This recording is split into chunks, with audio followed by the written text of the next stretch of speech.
جماعة الإخوان المسلمين أعلنت عن إقالة 40 عضو من أعضائها بسبب تناولهم العشاء مع الدكتور عبد المنعم أبو الفتوح المرشح المحتمل لرئاسة الجمهورية. الجماعة أكدت أن الدكتور عبد المنعم مفصول من الجماعة، ونبهت على أعضائها عدم تلبية أي دعوة لحضور مؤتمراته. معانا الدكتور محمد عبد الكريم أحد ال40 المفصولين من الجماعة. مساء الخير يا دكتور محمد. أهلا، مساء الخير. اهلا بيك. الاسباب اللي انا قلتها دي صحيحه؟ انتوا اتفصلتوا علشان اتعشيتوا مع دكتور عبد المنعم ابو الفتوح ولا اتفصلتوا ليه؟ في تصحيح صغير كده، انا الوحيد اللي فصلت، لم يفصل احد من ال40 شخص اللي حضروا افطار على يعني شرف الدكتور عبد المنعم. يعني ما فيش 40 واحد مفصول؟ لا، في 40 واحد حقق معهم. حقق معه. واللي اتفصل حضرتك؟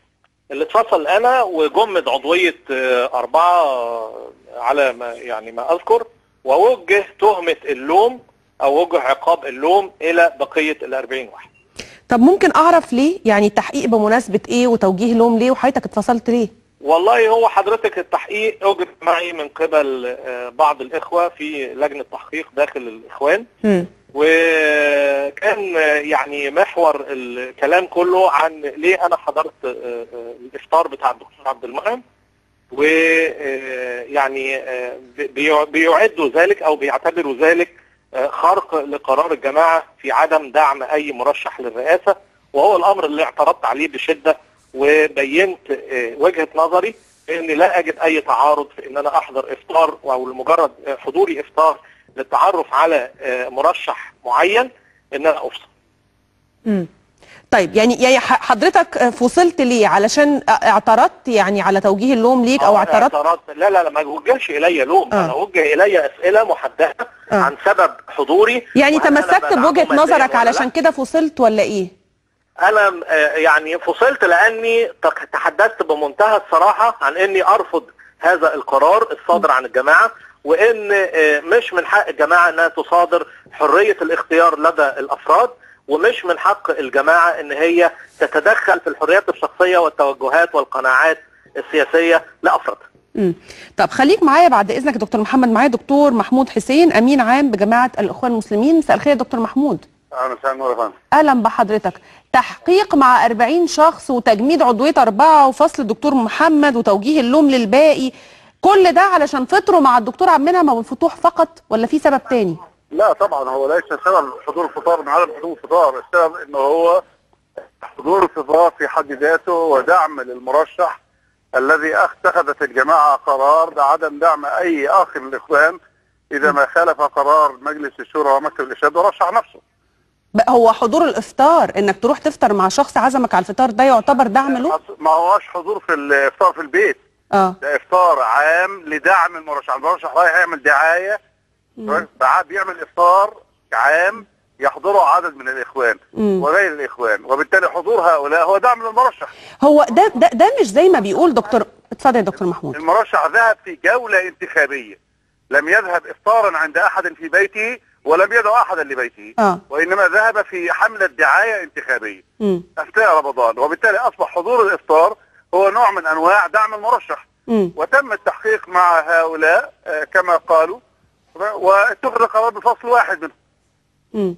بس بيقول لك توجه اللوم ل4 وتجميد عضويه، توجه اللوم للباقيين وتجميد عضويه 4. نحن لا نتدخل مركزيا في اتخاذ القرار، الذي اتخذ القرار هو المكتب الاداري التابعين له بعد قيام لجنه تحقيق مشكله من مجلس شورى المحافظه بالتحقيق مع هؤلاء، هي التي اوصت لهذا الامر.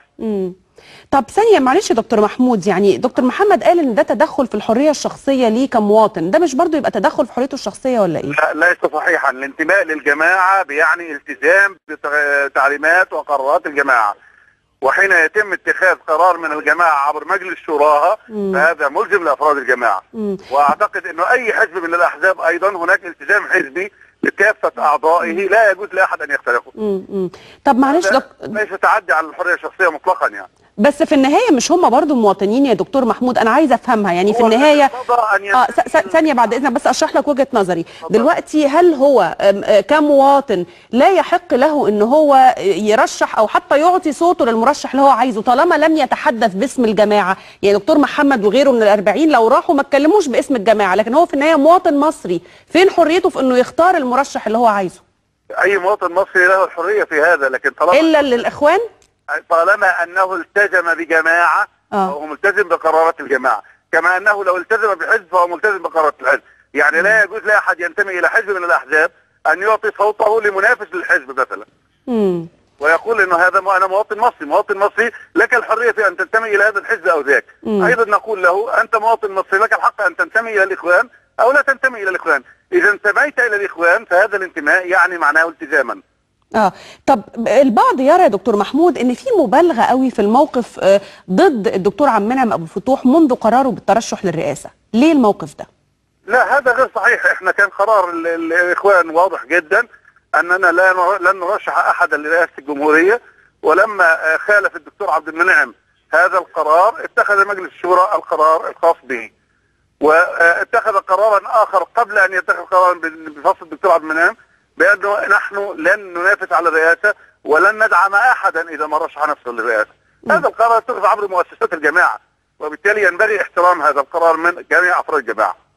تمام، أنا بشكرك دكتور محمود حسين الأمين العام بجماعة الإخوان المسلمين. شكرا لحضرتك دكتور محمد. طبعا أكيد حضرتك سمعت هذا الكلام دكتور محمد عبد الكريم، حضرتك بما أنك انتميت للجماعة فبالتالي أنت ملزم بالالتزام بقراراتها.